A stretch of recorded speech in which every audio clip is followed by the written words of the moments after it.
సంగారెడ్డి జిల్లా కొండాపూర్ మండలం మల్కాపూర్ గ్రామంలో సిఎస్ఐ సెయింట్ పాల్స్ చర్చిలో సెమీ క్రిస్మస్ వేడుకలలో పాస్టర్ రేవరాన్ జాన్ పీటర్ మాట్లాడుతూ పవిత్ర బైబిల్ గ్రంథంలోని ప్రతి వాక్యం కూడా దేవుని మాటలని ప్రతి విశ్వసించి ఆచరించి ఇరుగు పొరుగు వారికి సహాయపడాలని కోరారు. యేసు జన్మదినం లోకానికే వెలుగును నింపిందన్నారు. యేసుక్రీస్తు బోధనలు అనునిత్యం అనుసరించదగిన మార్గదర్శకాలని అన్నారు. అనంతరం చర్చి కమిటీ సభ్యులతో కలిసి కేక్ కట్ చేసి ప్రత్యేక ప్రార్థనలు చేశారు.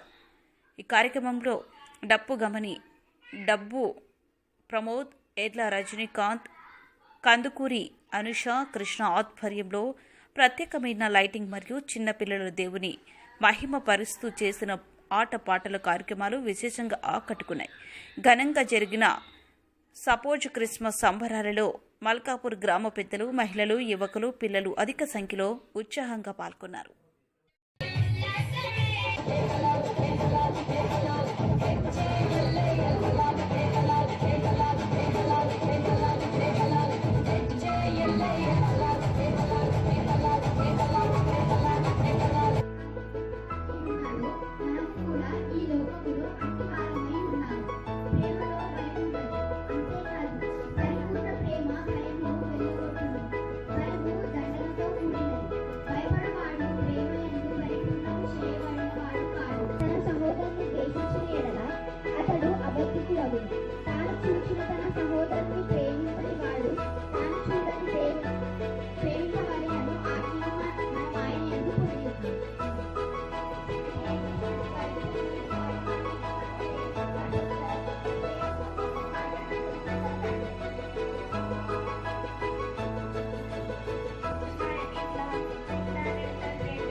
ఛానల్స్ వ్యూవర్స్ అందరికీ వందనాలు. మల్కాపూర్ సిఎస్ఐ ప్రెస్బిటర్ ఇన్ఛార్జ్గా నేను మాట్లాడుతున్నాను. ఈ దినం సపోజ్ క్రిస్మస్ అనే పండుగని చాలా గ్రాండ్గా మల్కాపూర్లో జరుపుకోవడం జరిగింది. సపోజ్ క్రిస్మస్ అంటే అర్థం ఏంటంటే, క్రిస్మస్ పండుగ అంటే యేసుక్రీస్తు ప్రభుల వారు జన్మించిన దినం. ఆ సీజన్లోనికి మేము ప్రవేశిస్తూ ఉన్నాం. ఇప్పుడు ఒక నెల ముందు నుంచే వివిధ రకాలుగా క్రిస్మస్ పండుగను జరుపుకుంటాం కనుక ఈ సీజన్లోనికి, ఈ కాలంలోని, క్రిస్మస్ కాలంలోని ప్రవేశించిన సందర్భంగా ఈ దినంతో క్రిస్మస్ సంబరాలు ప్రారంభించిన సందర్భంగా ఇంత గొప్ప పండుగగా ముఖ్యంగా మల్కాపూర్లో మా నాయకులు, కమిటీ పెద్దలందరూ కలిసి చాలా పెద్దగా ఈ సెలబ్రేషన్ చేయడం జరిగింది. చిన్నపిల్లలు కూడా స్కిట్స్ చేయడం, యేసు ప్రభు జననాన్ని గురించి ప్రకటన చేయడం ఈ దినం జరిగింది. యేసు ప్రభు అందరి దేవుడు, ఆయన రక్షకుడు, ఆయన దీన అణగారిన పేద ప్రజల పక్షంన ఉండేటటువంటి దేవుడు, న్యాయం చేసేటటువంటి దేవుడు. ఆ ప్రకటన ఈ నెలంతా కూడా మేము చేస్తూ ఉంటాం. ఆ పండుగలో భాగంగానే ఈరోజు క్రిస్మస్ సంబరాలు ప్రారంభమైనాయని సంతోషంగా తెలియజేస్తున్నాం. అందరికీ దేవుడు తోడైండును గాక. గ్రామ ప్రజలకు, మిత్రులకు, శ్రేయాభిలాషులకు ప్రతి ఒక్కరికి సెమీ క్రిస్మస్ శుభాకాంక్షలు. అండ్ ప్రతి ఒక్కరూ ఈ పండుగ మంచి జీవితాలను మంచి అద్భుతమైన లైఫ్లను ఇవ్వాలని కోరుకుంటున్నాను.